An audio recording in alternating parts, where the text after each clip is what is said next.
안녕하세요. 가치남입니다. 2월 16일 화요일 국내 시장이 마감되었습니다. 오늘 코스피는 0.5%의 상승이 나왔고 코스닥은 0.4%의 하락이 나왔습니다. 오늘 코스닥이 비교적 좋지 못한 모습이 나왔는데 코스닥은 주로 바이오 종목들이 많이 포진해 있잖아요. 오늘 HLB, FDA 임상 결과에 대해서 허위 공시 논란이 있었기 때문에 이런 부분이 상대적으로 코스피에 비해서 코스닥이 좋지 못한 모습으로 이어지지 않았을까 이렇게 생각하고 있습니다. 저는 개인적으로 결과가 어떻든 간에 위험성을 갖고 있는 종목들은 그렇게 좋아하지 않거든요. 그래서 여러분들도 혹시나 어떤 종목이 위험성을 내포하고 있다면 한번 생각해 보시고 그런 종목보다 차라리 마음 편한 종목들로 교체를 하는 것이 낫지 않을까 이렇게 말씀을 드리겠습니다. 자, 오늘 삼성전자 0.8%의 상승이 나왔고 LG화학은 반대로 1.2%의 약세를 보여주었습니다.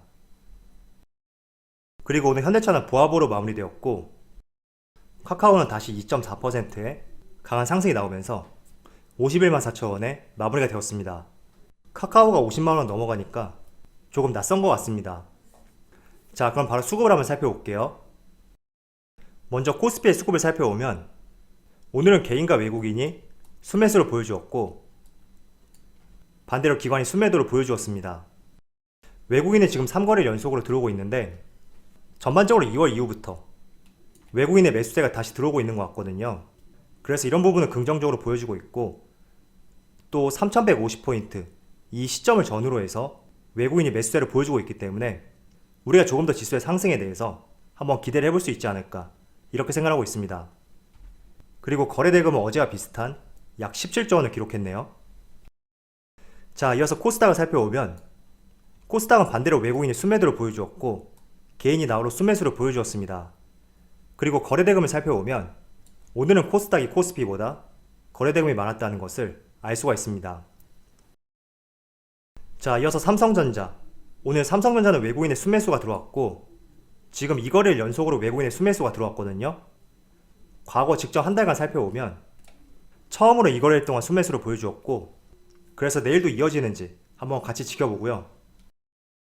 그리고 LG화학은 외국인이 가장 좋아하는 종목 중에 하나인데 오늘도 순매수를 보여주었거든요. 그런데 기관의 많은 매도세 때문에 오늘 소폭으로 하락했다고 말씀을 드리겠습니다. 이어서 현대차는 외국인이 순매도를 보여주었고 개인과 기관이 소폭의 순매수를 보여주었죠. 그리고 연기금이 지금 3거래일째 매수세를 보여주고 있거든요. 대부분의 종목에서 순매도를 보여주고 있는데 지금 3거래일째 순매수를 보여주고 있다. 한번 계속 이어지는지 지켜보는 것도 좋을 것 같습니다. 자, 마지막으로 카카오 최근에 흐름이 상당히 좋거든요. 지금 외국인의 매수 패턴을 보더라도 5거래일 연속으로 강하게 매수세를 보여주고 있고 연기금도 꾸준히 들어오고 있죠. 이어서 주가 흐름을 보면 정말 경이로운 것 같습니다. 자, 그럼 주체별 매매 동향에 대해서 살펴보도록 하겠습니다. 2월 16일 외국인이 가장 많이 매수한 종목은 삼성전자, 카카오, SK하이닉스, LG화학, SK텔레콤 이렇게 5종목을 순매수 상위 종목으로 올렸습니다. 정말 오랜만에 삼성전자가 외국인 순매수 상위 종목으로 분류가 된 것 같습니다. 그리고 매수 금액을 살펴봐도 상당히 압도적이죠. 자, 이어서 기관을 살펴보면 KT, 이마트, 롯데케미칼, 신세계, LG전자 이렇게 5종목을 순매수 상위 종목으로 올렸습니다. 조금은 외국인하고 다른 종목들이 보이네요. 마지막으로 개인을 살펴보면 네이버, 삼성전자, 셀트리온, LG화학, 대한항공 이렇게 5종목을 순매수 상위 종목으로 올렸습니다. 모처럼 개인들이 외국인하고 같은 모습을 보여준 것 같습니다. 자, 지금 최근에 삼성전자를 비롯해서 반도체 기업들의 많은 관심들을 갖고 있는데 간헐적으로 영상 댓글을 보다 보면 반도체의 종류, 차이점 여기에 대한 정리가 되지 않은 분들이 많으신 것 같아요. 그래서 간략하게 정리를 한 뒤에 한번 넘어가 보도록 하겠습니다. 일단 우리가 반도체를 나눌 때는 크게 2가지로 나누거든요. 첫 번째가 메모리 반도체, 두 번째는 비메모리 반도체, 다른 말로 시스템 반도체라고도 표현을 합니다. 그리고 반도체의 목적, 종류, 생산 방식과 가격 변동성 각각을 확인해 보시면 조금의 차이점이 있습니다. 우선 메모리 반도체 같은 경우에는 쉽게 말씀을 드리면 조금은 규격화되어 있는 반도체다 이렇게 표현할 수가 있거든요. 그래서 소품종으로 대량 생산이 가능하고 반면에 비메모리 반도체 같은 경우에는 여러 팹리스 기업들의 주문을 받아서 생산하는 방식들이 많기 때문에 메모리 반도체보다는 다품종 소량 생산에 적합하다고 말씀을 드리겠습니다. 자, 그래서 메모리 반도체에 해당되는 기업은 삼성전자, SK하이닉스, 그리고 미국의 마이크론 테크놀로지 이런 기업들이 있고요. 비메모리 반도체를 생산하는 기업에는 삼성전자, DB하이텍, 그리고 대만의 TSMC 이런 기업들이 있습니다. 그래서 지금 이 내용을 보시면서 각각의 차이점에 대해서 한번 이해를 해보셨으면 좋겠고요. 또 아래를 살펴보면 파운드리라고 나와 있죠.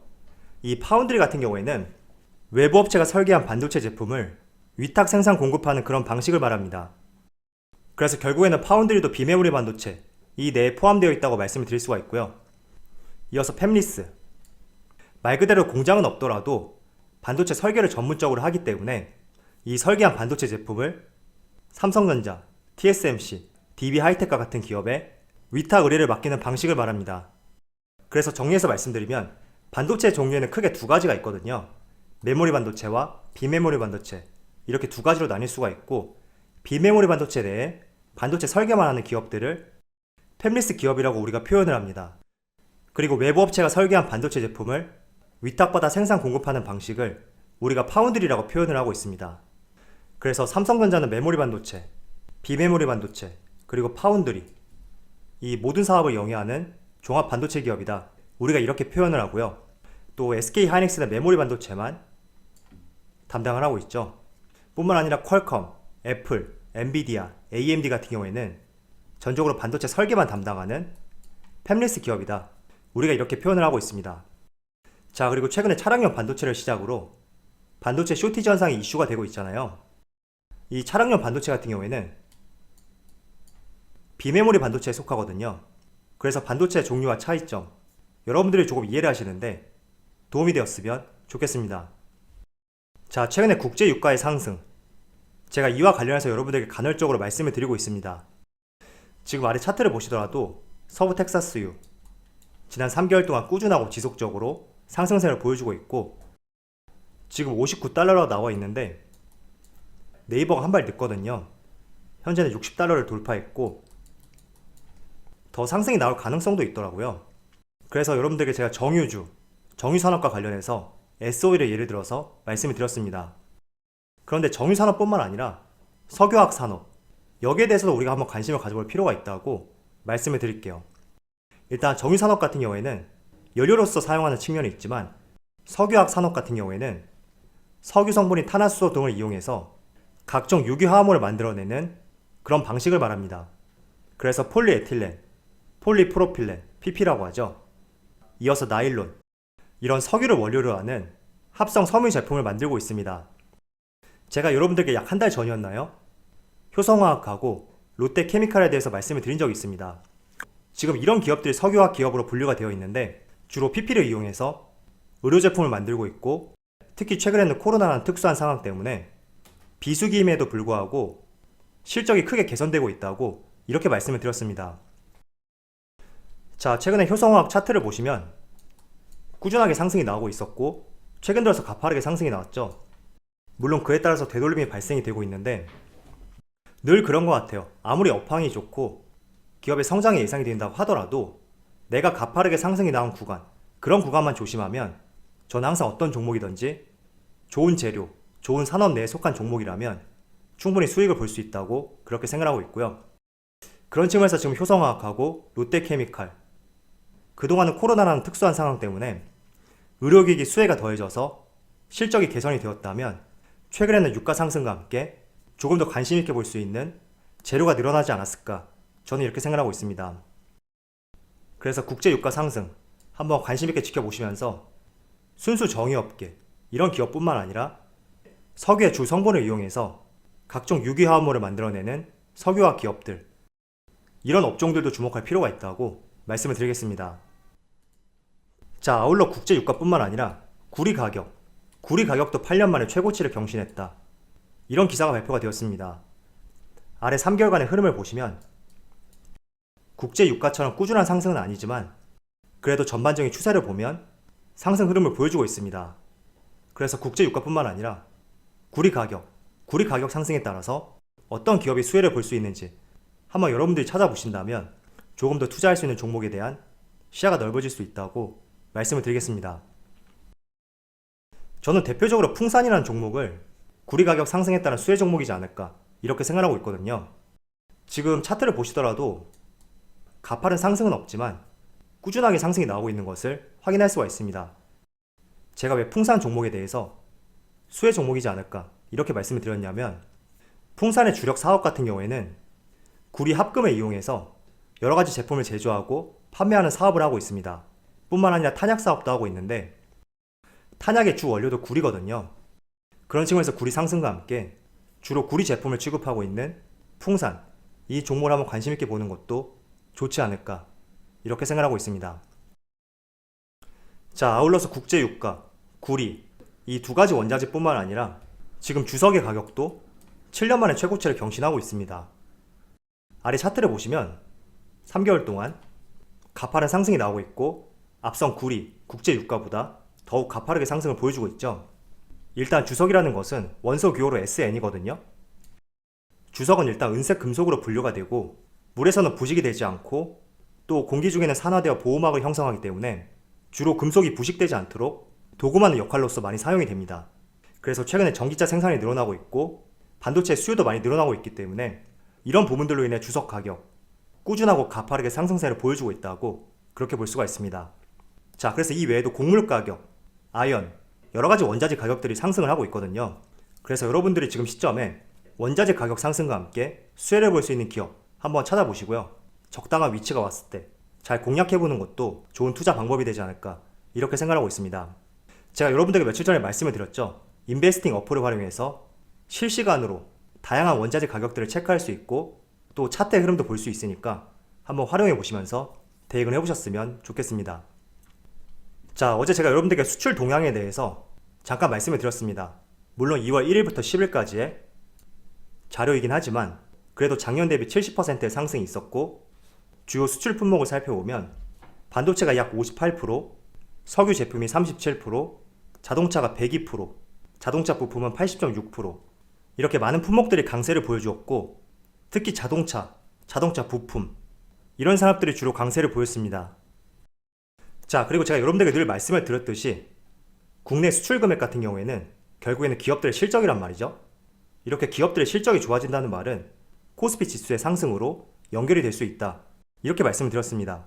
자, 지금 그래프를 보시면 파란색이 수출 금액, 주황색이 코스피 지수인데 2000년 1월부터 2020년 12월까지 20년간의 차트를 나타내고 있는데, 똑같다고는 볼 수 없지만 추세를 보면 수출 금액이 증가하면 지수도 상승한다, 이렇게 확인할 수가 있습니다.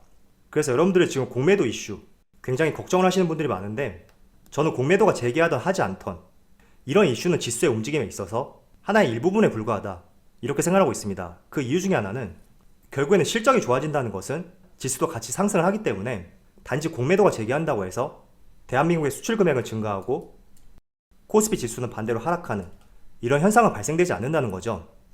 물론 단기적으로 봤을 때는 5%, 10% 괴리율은 발생이 될 수가 있습니다.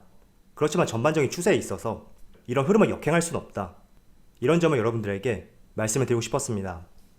그래서 우리가 그동안 지수의 흐름을 보면 올해 기준으로 말씀을 드려볼게요.